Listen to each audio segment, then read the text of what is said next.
we zoom out at the market as a whole, go-to-market teams are understanding that buyers are hard to reach right now. When the market was good, a lot of pipeline teams were more pipeline collectors than pipeline creators.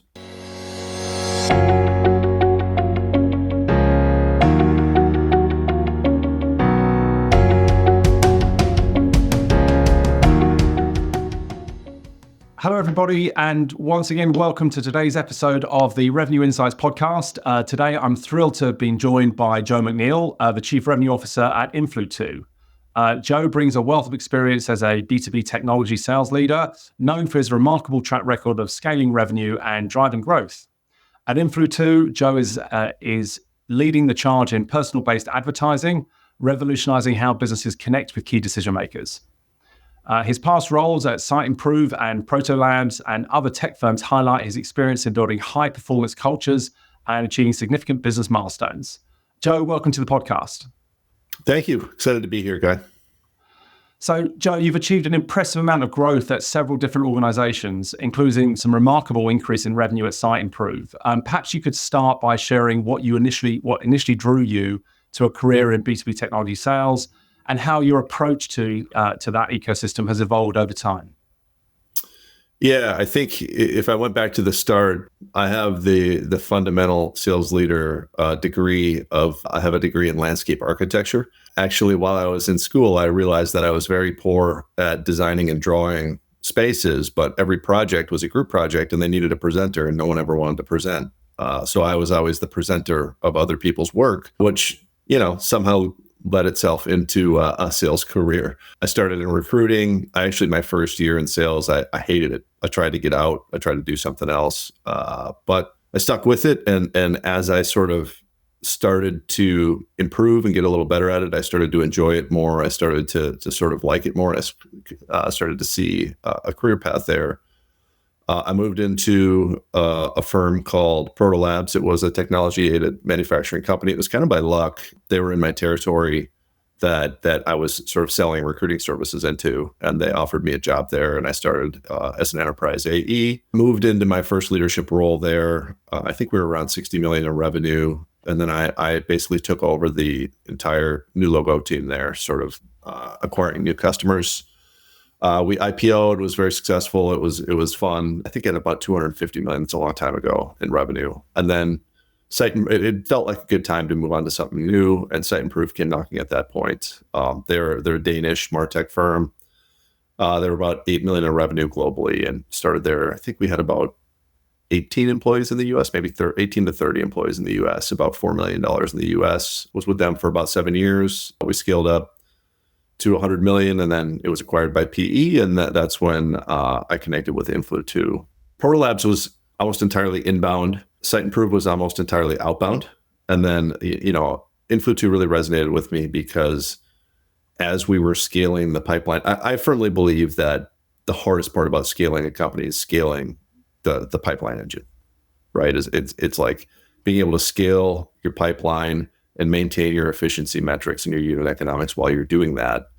And we did it almost entirely through outbound at Siteimprove, through somewhat brute force and strategy. And when I was looking at where to go next, I was looking at Influ2's product, and it really spoke to me in terms of how it could help improve efficiency for, basically commercial teams, not outbound, not just inbound, but both.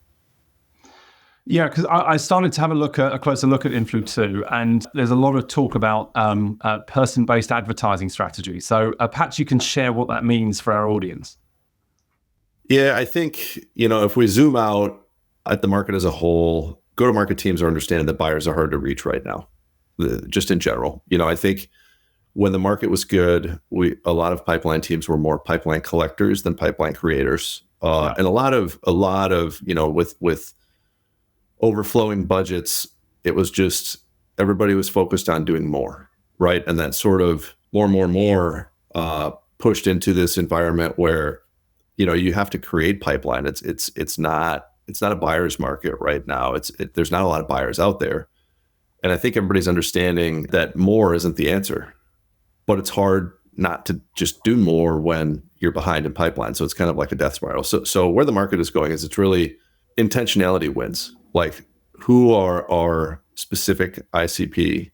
who's in our specific ICP, who are our buyers, and how do we speak to them in a way that resonates, right? Because when we're doing outbound at Site Improve, like the way to differentiate was personalization, right? Like, hey, I want to write Guy an email that proves to him that I'm a human targeting him, that I'm personalizing it.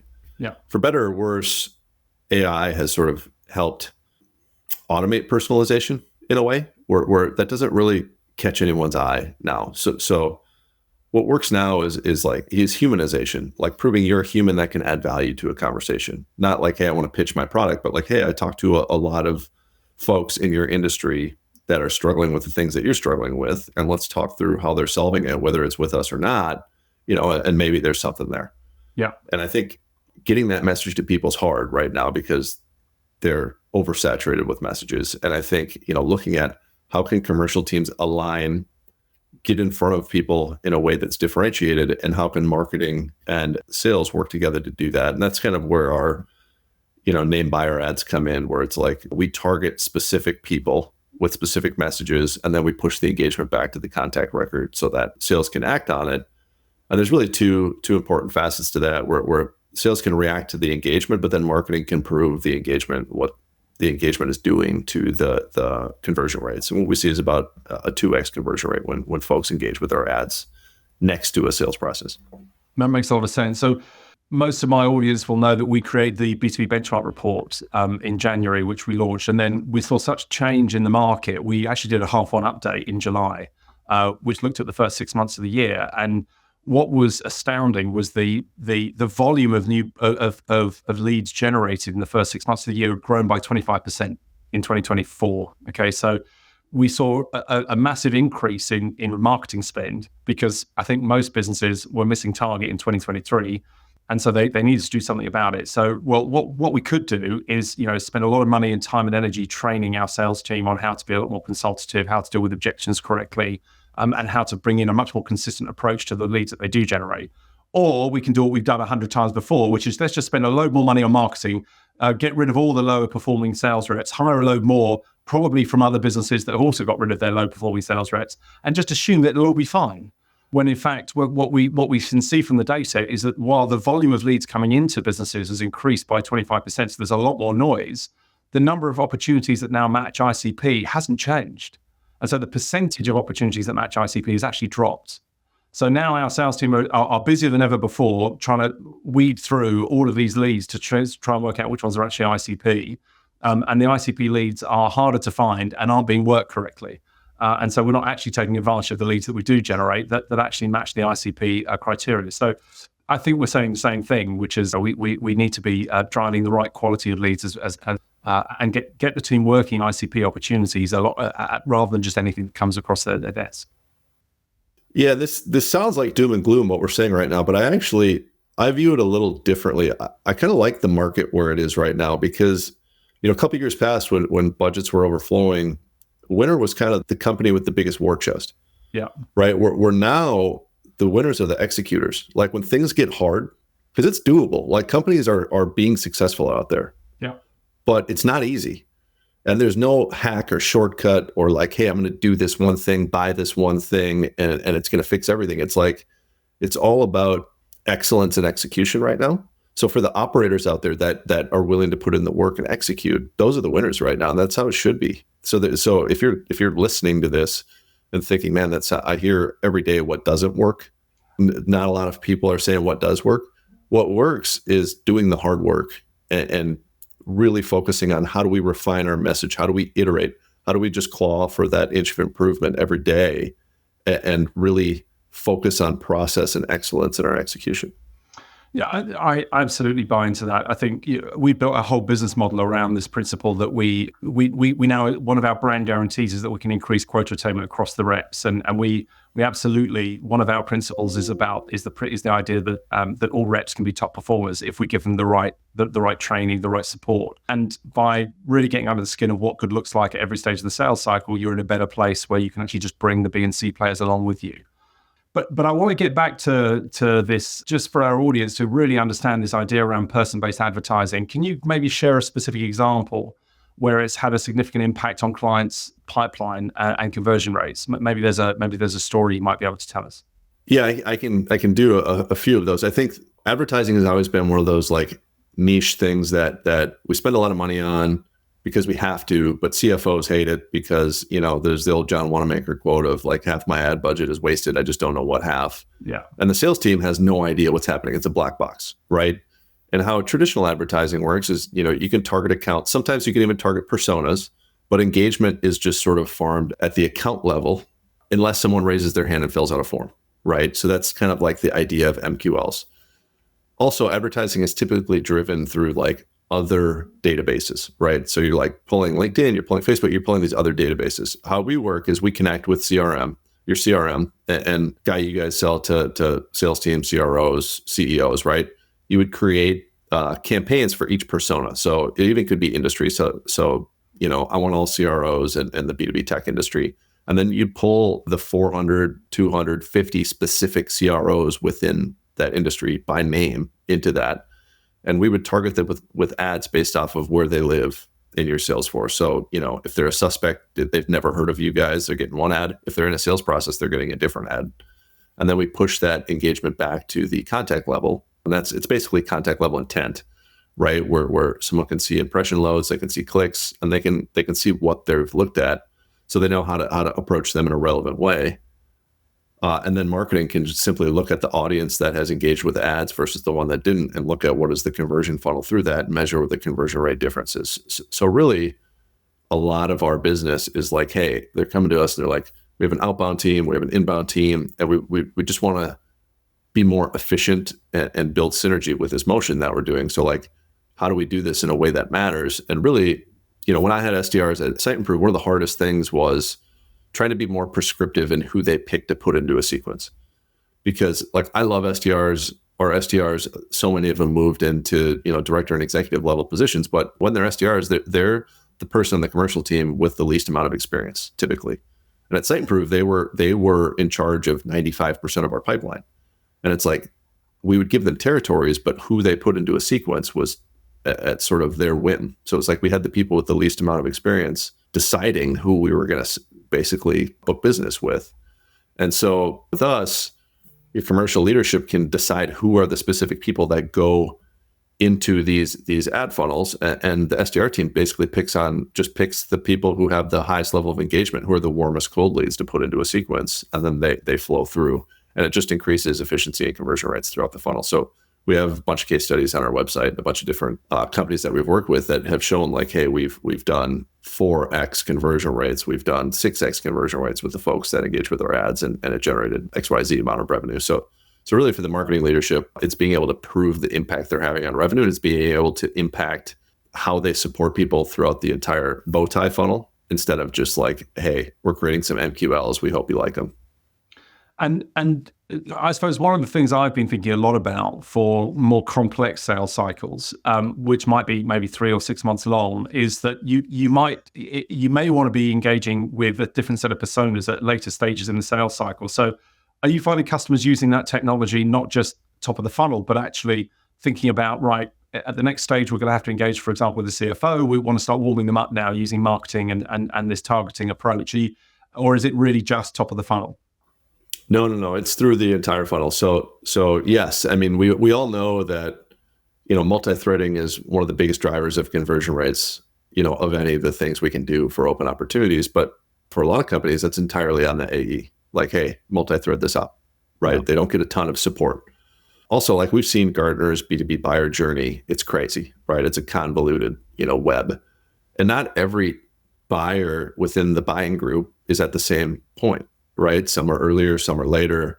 And so, this idea that we're doing like an account-focused motion, accounts don't buy, people buy, groups of people buy, right? And if you can target each persona within the buying group with persona relevant messaging, but then also feed that back to the AE. So they see like, hey, the CFO is looking at our stuff right now. Now's a good time to reach out and introduce myself to him or her with some relevant messaging to what they've been consuming. It's very helpful. And even beyond that, we help customers drive upsells and expansions because we can target specific groups within the account with specific messaging, relevant to where they are in the journey. So I think that's the biggest thing is just being able to focus on it through the entire revenue lifecycle. It's interesting. So when we started in business, we weren't a revenue intelligence platform. We started business with what we now call our relationship intelligence technology. And in essence, all it was the problem we set out to address originally was to fix the dirty data in Salesforce.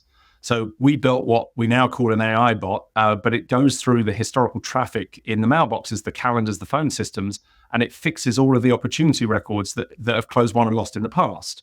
Because when we look at the data, we might find an opportunity that might have closed won or lost, but it may only have one contact associated to it and 3 emails that took place. But actually, when we look back at the activity, we can see that the buying committee was 9 stakeholders, and we actually interacted 250 times to get that outcome that we were aiming for. Yeah. So by going back and fixing the data, we can then build the benchmarks. And that kind of led us into this area of what we now call revenue intelligence. So, but again, what we are able to do when we onboard customers is build them a journey for each of their products or markets as to what does the ideal buying committee look like at different stages of the sales cycle? Which personas should we be engaging with at stage 2 or stage 3? What are the gates and triggers to lead discovery to move into the next step, for example? And then who do we need to start warming up for the next stage of the sales cycle? So by doing that by fixing that data, we found ourselves in a place where we could do that benchmarking. And one of the things that we've been thinking a lot about is how can marketing help do more of the work in warming up the next personas we need to be engaging with in kind of complex, longer sales cycles. And because we know that relationships still drive revenue in B2B sales, even in 2024. And so it's fascinating to hear how you're able to use the technology to actually target the right personas at the right time. Yeah, and warming up is an interesting word, right? Because it's not just warming up to some folks is like, oh, we're going to send them 300 emails over the next 2 months, right? Warming up is giving them a positive view of your brand and your messaging. It's kind of like, your benchmark reporting. If you see a CRO downloads that and spends time reading it, like that's warming up because you're providing value to them. Warming up isn't like, hey, we're going to connect with them and pound them with 5-paragraph DMs in LinkedIn, right? It's relevant info that provides value to them. Absolutely.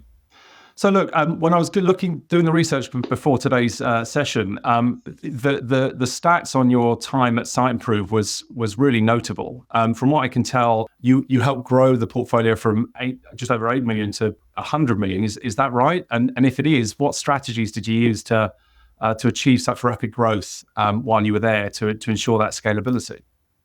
Yeah, so 8 million to 100 million was the company revenue. I was in charge of the North American team and the US team, and we were about 70% of that number. So, whatever that math is, 5 million to 70 million. I would say growth. First of all, we had great people, top to bottom, right? And I think that's an important thing to know is like, you can have the greatest strategy in the world. If you don't have good people driving that strategy, you're in trouble, right? Yeah. So good people cure a lot. So that was one thing, is hiring good people, promoting those people, and retaining those people. The next thing was really like not being afraid to make a mistake, right? It's, hey, let's try some things. Let's do this. Some of it's going to work. Some of it's going to not. And let's double down on the stuff that's working and not stop doing the stuff that's not working, but like really driving that. Our CEO at Proto Labs way back when, Brian Cleveland, he always said that he wanted to drive a culture that was a collaborative meritocracy. And I have stolen that from him and taken it ever since. But that's really like what I was looking to achieve in the sense that it's like, hey, we want a flat org chart. Everybody says that, but we do. And what I mean by a collaborative meritocracy is we all want to win. We don't care who had the idea, who was right, who was wrong. And if you're not failing, if you're not making mistakes, you're not doing enough.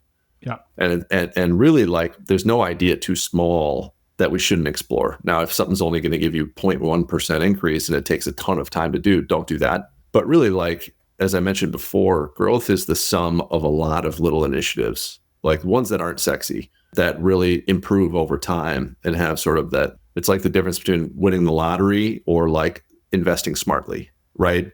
And to me, building a successful business is that investing smartly. There's not a ton sexy about it, but you're always tinkering with these initiatives and you're focusing on it. And the hardest thing as a leader, I think, at times is, you get in front of your people and you say, hey, I have this idea. it's going to work for all these reasons. It's going to be hard for all of us to do, but we're going to do it and it's going to be awesome. And then, 4 months later, getting in front of them and being like, hey, this didn't work. Yeah. Right. But I think if you can get in front of them and say, this didn't work, this is why it didn't work, and this is what we're going to do about it, people respect that. Right. If you're always wrong, I think they'll lose faith in you. But at times, like focusing on, hey, how are we pushing forward? It's to me, it's really creating that culture where everyone feels like they're a piece of it, responsible for it, and they're not afraid to make mistakes. They're getting in front of team meetings and saying, hey, I screwed this up today. Don't try this one. It doesn't work.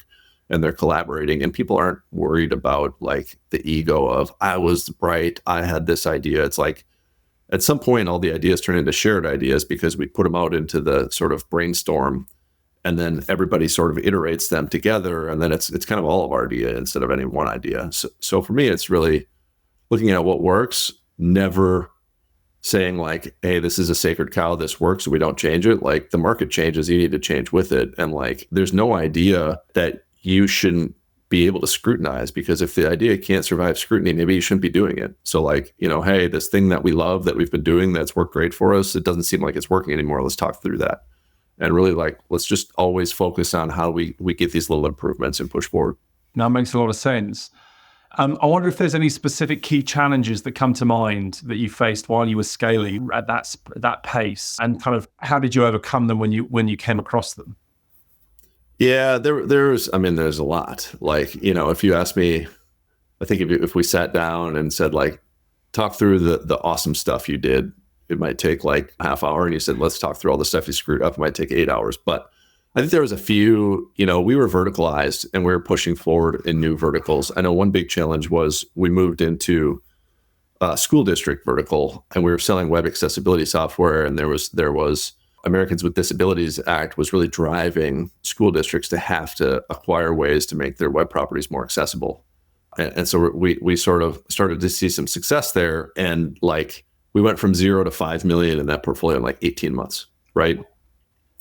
The problem was we didn't really build a great moat, and we were just sort of, pounding away at that. And we had like a competitor come along that basically copied everything that we did, but was cheaper. And within like school districts, they're not a business, and sometimes they have to go with the cheaper software. And like we went from 0 to 5 million right back down to 3 million, and it became this volatile business. But this competition cropped up that maybe we weren't super prepared for, but it made us better. Right. It was very annoying at the time, but it made us better. It made us focus on like, hey, how do we do this in a way? How do we build relationships in a way? How do we price in a way that we build a moat? And I think as you grow, like our team would get really frustrated. Like they're just copying us, their website's copying us, their product's copying us. And it's like, that should be flattering. Like we've gotten to the point where someone wants to copy us. That's amazing. Right. And yes, it was frustrating, but like it really made us double down and be better. And there was room for both of us, right? Like the market was big. There was room for both of us. And I think, that was something that we adjusted to, and we handled pretty well as we went. Very good. Well, I'm sure I'd love to spend more time diving into that. But I know you also talk a lot about employee empowerment, but I'm wondering how you balance that with this need for kind of accountability in this high performing environment. So, I'm all for trying to empower the team, but at the same time, we've got to drive forward. We've got to get the performance and get everyone running in the same direction. So how do you see those things kind of competing, or are they complementary? I think it depends on what you highlight, right? Like a lot of startups most companies in general are idea rich and execution poor. Yeah. So it's like, let's not focus on who has the sexiest ideas. Let's focus on who gets the most done, right? Who moves the ball forward? Who's really like, what do you have to show for your efforts, really? And grant that's going to be 3 steps forward, 2 steps back at times. But the people that are executors and are putting it in motion are the ones that we're really focused on highlighting. And I think that, people catch on to that. And it's also like, who's lifting the team instead of being a lone wolf, right? Like, are you making the people around you better? Are you, focused on supporting folks? Are you, I've always said, and it's such a cliche, and I think it can be, like anything, it can be weaponized the wrong way. But it's like, if you want to be in leadership, like you want to be to a point where everybody views you as a leader before you have the title, right? Yeah. If Guy, the enterprise sales rep, gets promoted to Guy, the sales manager, all of the peers are like, about time, makes sense, right? Not like, what the heck? So I think that's that's the environment you want to create, is that, we're focused on execution and we're focused on teamwork. And I always said we had a jerk-free environment or an a-hole-free environment, right? Robert Sutton has a book about that, like the no a-hole rule. Yeah. And I think you have to, like, people say that, but you have to live it, right? Like we fired talented people because they were jerks. No one is worth it for being a jerk. And so that was really how we focused on it more, and we gave everybody a platform, and we showed everyone the opportunity, right? This is a meritocracy. The folks that are walking the walk and talking the talk are the ones that are going to move ahead, not the ones who are controlling the narrative and saying all the right things, but not. We like the folks that were in the background, working with their peers, getting it done, not like talking a lot. Not all talk, right? You got to walk the walk. I hear you. So look, you've had a couple of really successful exits behind you, and a lot of people kind of aspire to get to just a one, and you've kind of done it a couple of times now. When you think about the leadership team and the qualities of that leadership team that you're looking for to be part of, maybe you can share with the community that what do you see as kind of essential for the leadership qualities when you're leading these fast growing companies? Yeah, you need to be, in my opinion, you need to be empathetic. You need to be smart. You need to be curious. And you have to have people with low ego, low insecurity. Like those two things kill you. Warren Buffett has a quote, says he hires for energy, intelligence, and integrity. You got to have all three. If you have the first two without the third, you're a big problem. So I think from my standpoint, it's also looking at what does winning mean to you? Because I think there's some folks that want to be in leadership just because they think it's the next thing. Yeah. But man, they love winning deals. They love it, right? And for me, like I always say, in leadership, when things are going well, credit goes to your team. Yeah. When things are going bad, accountability goes to you. You better be ready for that, right? So all the good stuff you deflect to your team, and they get all the credit. All the bad stuff you own because you're responsible for it. And I think you need to have people that are ready to sign up for that. That they don't care about that. They care about what it feels like to win to them, not the recognition you get for winning. And I think that's like a big difference. It reminds me of the leaders eat last comment. So I think that makes a lot of sense. So when you're how do you maintain this focus on kind of long-term strategic goals while also managing the day-to-day challenges of rapid growth? So can you do both at the same time, or do you kind of find yourself focusing more on one rather than the other? Yeah, I think the long-term drives the short-term, right? It's like, usually it's what are we optimizing for, and what are we looking ahead to, and how does that manifest itself? When I started, I thought we were overselling companies, and they were struggling to be successful out of the gate, and we were a little too loose on who we sold to, in the sense of like, the whole startup of like, hey, what are you guys doing? It's like, what do you want us to do? Yeah. Right. The CRO bullet points on my resume for my first quarter was like, successfully reduce the amount of companies we sold to and sold to them smaller deals. Right. So bless our founder and CEO for sort of trusting me that was the right path. But if you were short-term focused, that looked like a terrible idea. But long-term focused, like I didn't want to optimize for average deal size. I wanted to optimize for lifetime value. Yeah. Right. And it's like, how do we get customers that are going to grow with us and that are going to work with us and that we're going to build long-term relationships with? And it was a leap of faith, because that sort of NRR optimization, like you don't see the benefits of it 1 quarter, 2 quarters in. Like it takes a while.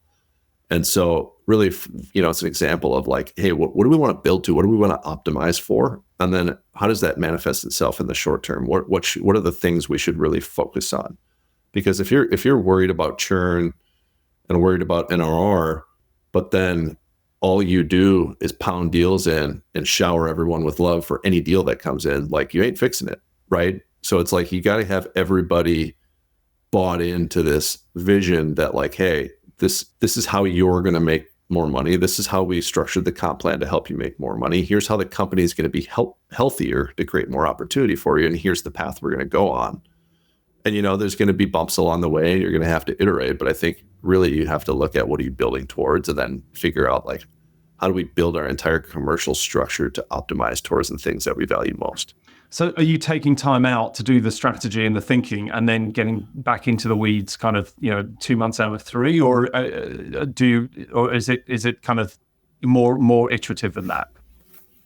Yeah, it's more iterative, but I think for me right now, like we're approaching our growth from a headcount standpoint a lot different. When I left Site Improve, I had 108 people on my team. Probably had 45 sales folks. Right now at Influ2, I have 4. We're building efficiency, right? So for me, it's like change management isn't as tough because I have these 4 sort of all-stars that get it. And when we're going to change something, it doesn't take me a long time to go to my head of partnerships, go to my head of customer success, and sit down with the 4 AEs and really walk through what this has done. And the beauty is like it was tougher at first, but like as you've done some things and it's played out in a way that's beneficial for everyone, like you build that sort of trust within that it's like, hey, this sounds weird, but like let's do it, right? And so really for me right now, we have this smaller, efficient team, and it becomes a lot easier to sort of focus on change management. And it also comes out, it's easier to sort of farm those ideas from everyone because,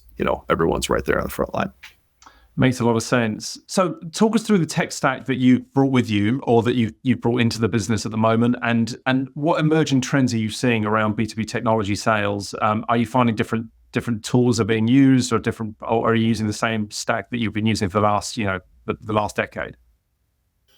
It feels like a lot's changed and not a lot has changed, right? Everybody's talking about all the changes, but like we at Site Improve were one of Gong's first 20 customers. I wish I would have invested in them at that point rather than bought them. I'd be in a different place. But so I'm a big fan of Gong. I've been with them for a while.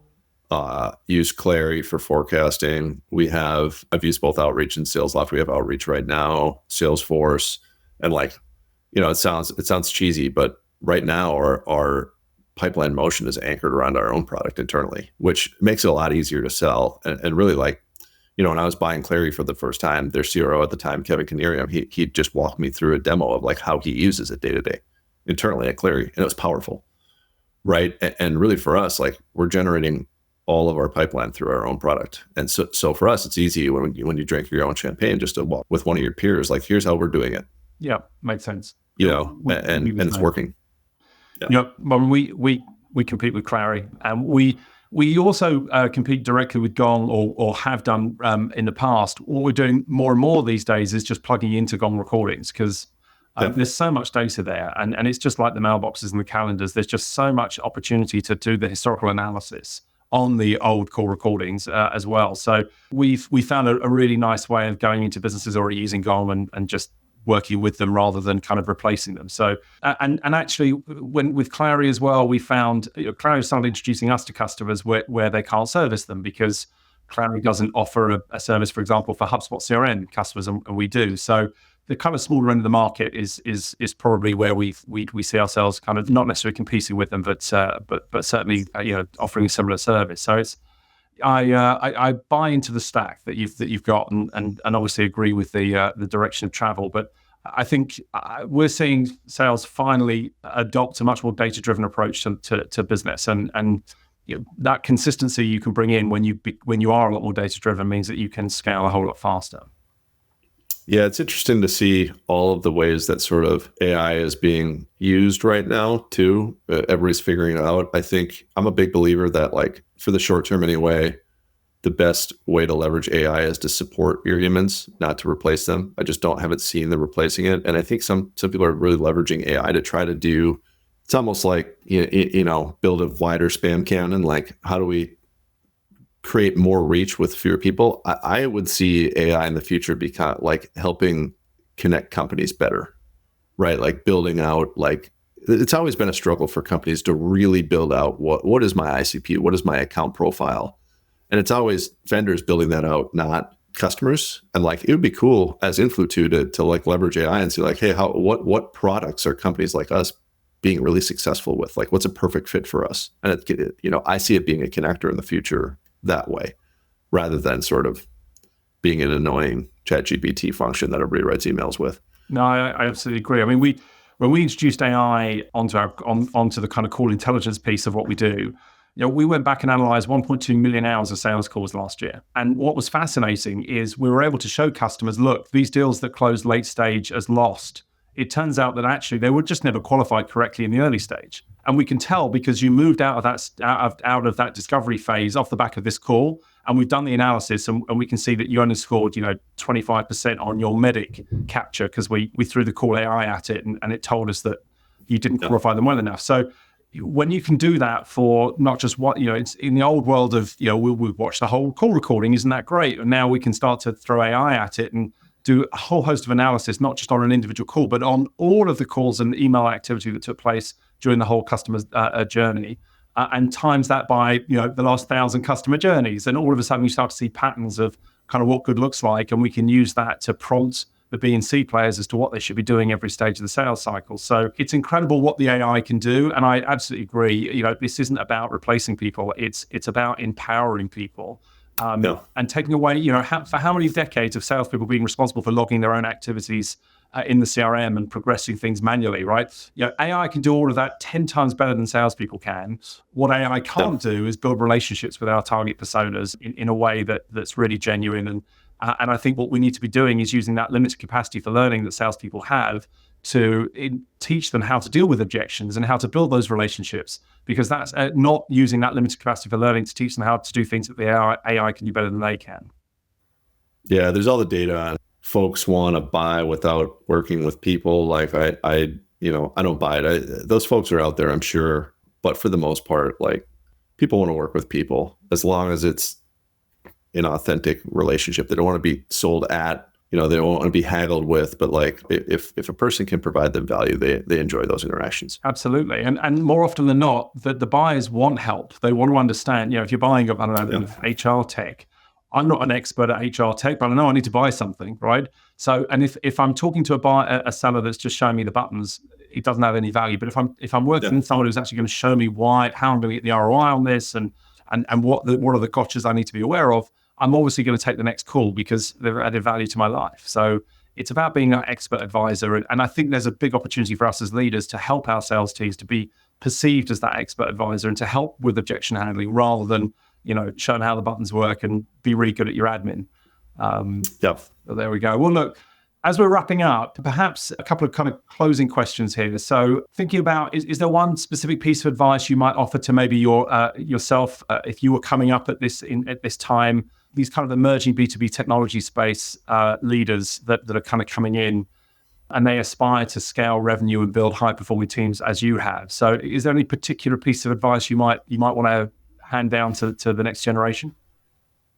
Yeah, I think embrace adversity, because those are the times where you learn the most and you grow the most. I think I've been fortunate with the companies I've had the opportunity to work with, right? Like there's an element to luck to this. When you look at people that have had successful exits, like there's an element to the old AE saying of timing, territory, and talent, right? In that order. It's not that different for us in leadership when you land with good companies that have good people and you hire good people and you're able to keep them. So, but like ultimately at some point you're going to get punched in the mouth, right? And it's like, how do you respond and how do you get better? Or do you spiral and not know how to handle it? I think, just understand that it's not all going to flow smoothly. It's going to be hard. It should be hard. And like when it's hard, those are the opportunities to learn the most. I think that's one of the biggest things. And then the other piece is just like, you don't have to know everything. You don't have to be the smartest person in the room. The saying that like the two hardest words in the English language to say are Worcestershire sauce and I need help, right? Like I don't know and I need help. That's like you need to be vulnerable enough to go to your leaders, to go to your team and just be like, I don't know. Like I think we need to bring in help. And that's, if that's a consultant to help in an area where you're weak, like if you're a marketing leader and you're really good at brand, not as good at demand gen, bring in a consultant to help you with demand gen. Like your job is to win. If you win, no one cares how you got there. No one thinks like, oh, they had to bring in a consultant because they didn't know how to do it themselves, right? Like understand your weaknesses and understand how to support those weaknesses and get better at them. And your job is to win. I love that. I love that. Yeah, I think what makes us who we are isn't the good times. It's the challenges that we have to address and tackle. And that's kind of, if you think about all the lens and the times in our lives where we develop the most, it's when we're dealing with adversity. So I absolutely buy into all of that. Your team notices too, right? Like your team learns a lot about you when things are at their worst, not when they're at their best. Yeah. And people understand what your relationship is with them when you don't need anything from them anymore. Like, how do you treat someone after they quit? How do you treat someone when they're not a part of your team anymore? How do you, does it change? Think about those things, because, it's hear what people say, trust what they do. That's your brand, is how you treat people when you don't get anything from them, when they're not a part of your team. Yeah, no, I love that. That makes a lot of sense.